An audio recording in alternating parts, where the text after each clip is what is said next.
ప్రతిఘటన టీవీకి స్వాగతం. క్షణక్షణం మీకోసం. ప్రముఖ సీనియర్ న్యాయవాది, కేంద్ర మాజీ మంత్రి Kapil Sibal Supreme Court Bar Association SCBA అధ్యక్షుడిగా గురువారం ఎన్నికయ్యారు. ఎస్సీబీఏ అధ్యక్ష పదవికి సిబిల్ మే 8న అభ్యర్థిత్వాన్ని ప్రకటించగా గురువారం ఎన్నికలు జరిగాయి. తన ప్రత్యర్థి ప్రదీప్ రాయ్ని ఆయన ఓడించారు.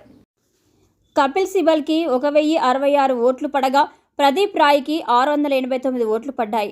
ఇప్పటి వరకు ఎస్సీబీఏ అధ్యక్షుడిగా కొనసాగిన ఆదిష్ అగర్వాల్కు 296 ఓట్లు మాత్రమే పడ్డాయి. దీంతో కపిల్ సిబల్ విజేతగా నిలిచారు.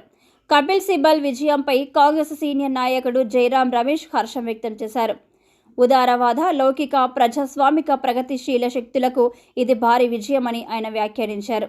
పదవి నుంచి దిగిపోతున్న ప్రధానమంత్రికి ఇది ట్రైలర్ మాత్రమేనని, త్వరలో జాతీయ స్థాయిలో మార్పు జరగనుందని విశ్వాసం వ్యక్తం చేశారు. ఈ మేరకు ఎక్స్ వేదికగా ఆయన స్పందించారు.